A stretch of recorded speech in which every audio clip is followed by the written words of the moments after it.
Assalamualaikum warahmatullahi wabarakatuh. Bismillahirrahmanirrahim. Alhamdulillahi rabbil alamin.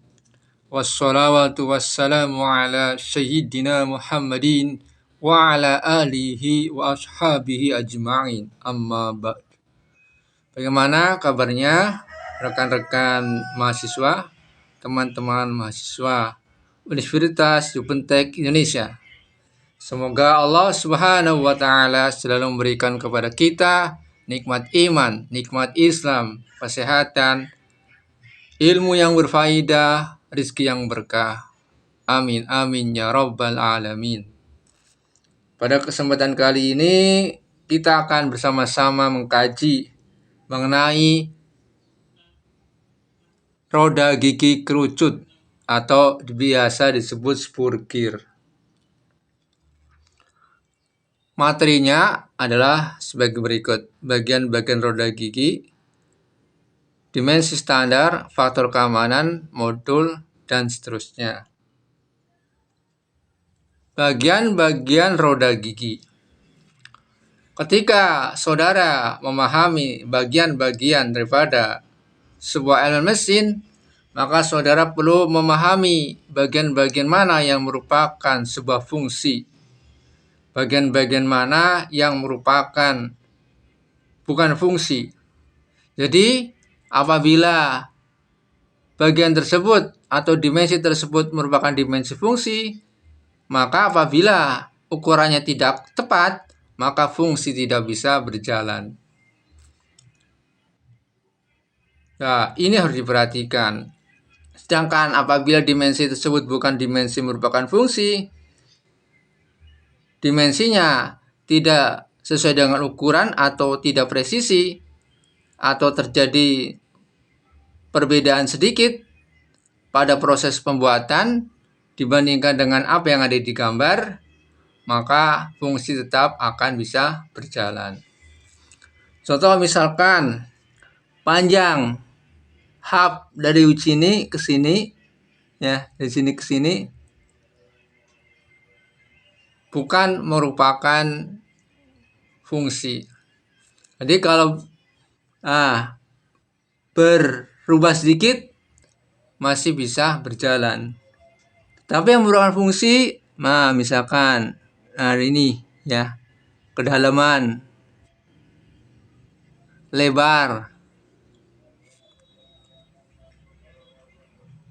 itu adalah merupakan fungsi. Nah, di sini bagian-bagian pada roda gigi dalam versi bahasa asing ada di dalam Textbook of Machine Design by Kurmi Gupta adalah seperti ini, baik itu simbol maupun keterangannya. Sedangkan di buku lain, misalkan saudara bisa baca bukunya Profesor Dr. Sularso, yang bukunya yang bersifat aplikatif. Sedangkan buku Textbook of Machine Design by Kurmi bersifat analisisnya lebih mendalam dibandingkan dengan buku Sularso. Ini adalah bagian-bagiannya. Misalkan nanti di sini lebar gear. Ini misalkan addendum, dedendum. Kemudian di sini adalah sudutnya. Kemudian misalkan ini jarak gear kerucut, ya, dan seterusnya. Silakan kalian kaji lebih dalam di dalam buku Textbook of Machine Design yang soft kopinya, yang materinya sudah saya bagikan. Di samping dimensi daripada gear, ada juga di sini nanti dimensi porosnya, ukuran porosnya, kemudian ukuran daripada key-nya atau speed-nya atau pasaknya. Jadi ketika nanti saudara mendesain sebuah gear, tentu saudara harus mendesain poros, mendesain pasak, atau mungkin di sini ada baut. Nah, perlu didesain. Setelah didesain semuanya, ya, melalui proses perhitungan, baru kemudian digambar. Jadi dihitung, dari perhitungannya itu digunakan buat menggambar yang sebenarnya. Jadi gambar sebenarnya dibuatlah gambar kerja. Dari gambar kerja kemudian dikasih ke bagian proses produksi. Untuk bisa membuat gambar tersebut, maka di sini hal yang perlu diperhatikan adalah satu adalah dimensi-dimensi utama dari roda gigi, dari addendum, dedendum, clearance, working depth, thickness, width. Di sini adalah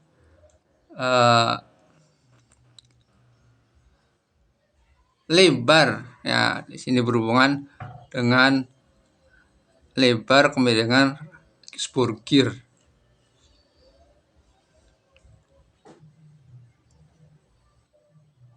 Ini semua adalah fungsi daripada modul ya. Jadi kalau modulnya sudah ketemu tinggal dimasukkan, karena ini adalah semuanya fungsi standar. Jadi tinggal dimasukkan sehingga ketemu ukuran-ukurannya.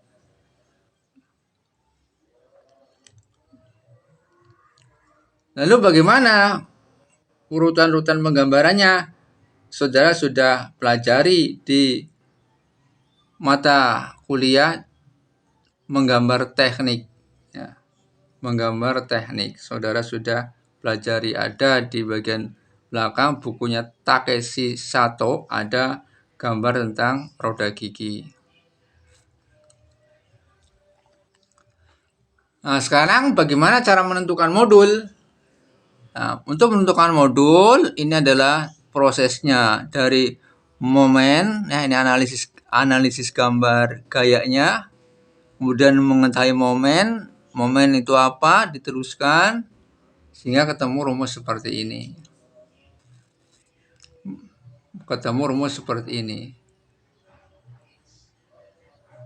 Ini 1,6 dari mana? 1,6 dari sini.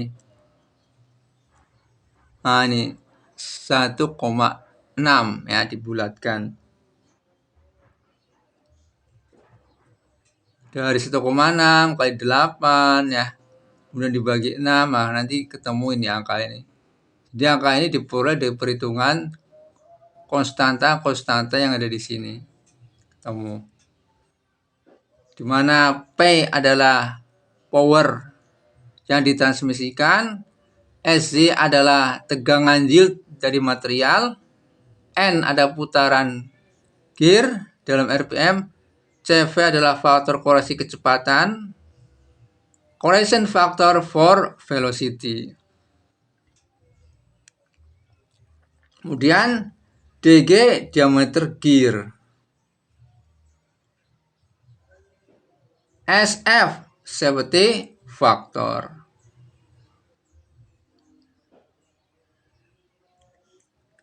Dari rumus yang tadi dengan memasukkan nilai CV ya, faktor koreksi terhadap kecepatan untuk spur gear, helical gear sama. Untuk spur gear dan helical gear sama.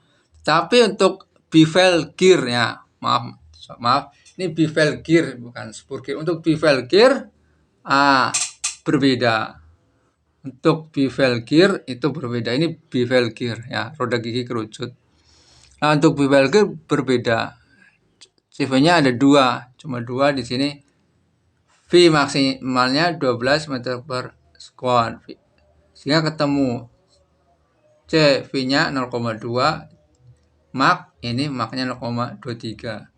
Dengan memasukkan nilai CV-nya ke persamaan ini dimasukkan, diperoleh rumus ini. Nah, diperoleh rumus modul pendekatan. Nah, nanti silakan saudara cek ya. Tapi itu yang saya pahami seperti itu dan sudah dicek. Pengecekan terhadap kausan Ini adalah rumus-rumus yang digunakan untuk mengecek terhadap keausan ya. Dan memang roda gigi harus dicek terhadap keausan. Ketahanan terhadap keausan karena berputar dan bergesekan, kemudian ada gaya tekan, gaya radial dan gaya tangensial mengakibatkan roda gigi kerucut, mengakibatkan terjadinya keausan pada semua roda gigi.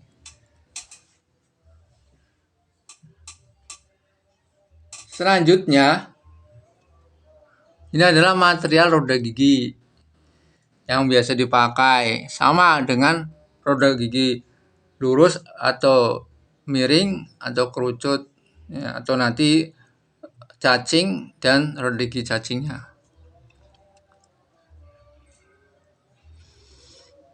Nama, perlakuan, kemudian di sini kekerasan, ini adalah ultimate strength-nya.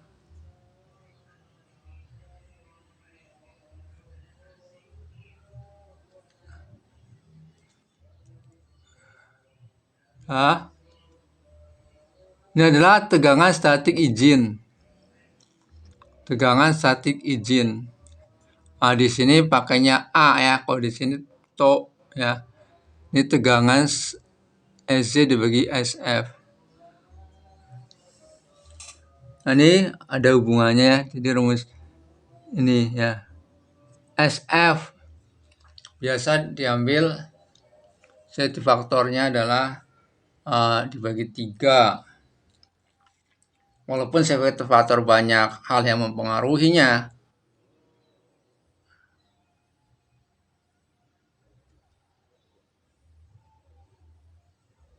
Ini adalah tegangan ketahanan permukaan. Nah, langsung ke contoh. Ini adalah contoh soal yang ada di dalam Textbook of Machine Design by Kurmi Gupta halaman 1091. Jadi saudara harus ngeceknya nih, dicek. Saudara cek soalnya di halaman 1091. Soalnya adalah seperti ini dalam versi bahasa Inggrisnya. Kemudian ini adalah disederhanakan dalam versi bahasa Indonesia. Nah, ini 80 100. Nah, maka di sini ya 80 100. Ini ya material pinyon. Jadi sama datanya.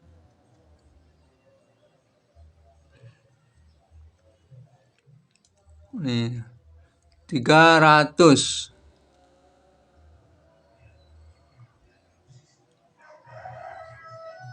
Ini dayanya 2,75 nih 1100.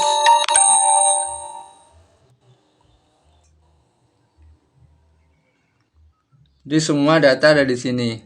630 ya 630. Ini kalau misalkan tidak ada, Bapak tambahin sesuai dengan data yang ada sebelumnya. Pertama ditanya modul. Langsung ke dalam rumus. Modul sama dengan 223 akar. Nah, menggunakan rumus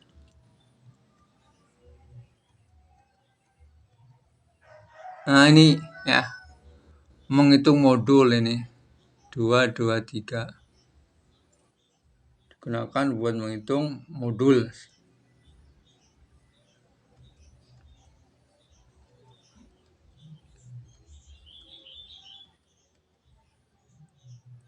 Ketemu 5. Sesuai dengan jawaban yang ada di dalam soal. Jadi soal ini sudah ada jawabannya di dalam buku Kurmi. Kemudian saya coba digunakan untuk membuktikan kebenaran rumus yang tadi. Hasilnya 5. Jadi silakan saudara cek. Setelah ketemu modulnya, nah kemudian masukkan nih kekuatan terhadap kausan. Ya ini ya. Ini sudah ada datanya. Semua sudah ada datanya di sini.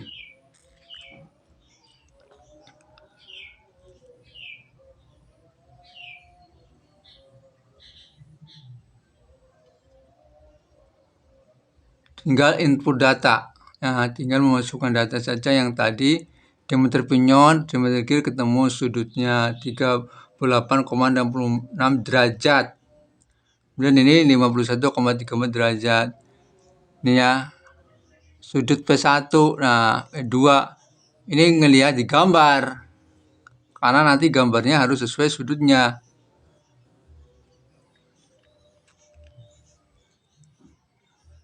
Nah, ketemu nanti di sini. Ya. Silakan saudara pahami, nanti dibagi juga fotonya. Selanjutnya ketemu modulnya 5 tadi, dimasukkan ke sini. Modul 5 berarti 1 kali 5 ya. 1,2 kali 5, 0,2 kali 5, 2 kali 5 ya. Seterusnya ketemu. Kalau sudah ketemu nanti silakan baru digambar. Kalau datanya kurang berarti harus ditambahi. Nah, nih. Ini adalah data-data utama. Kalau data-data tambahan silakan dicari di dalam buku Sularso atau buku yang lain. Semakin banyak buku yang saudara baca, maka semakin luas ilmu pengetahuan yang saudara pahami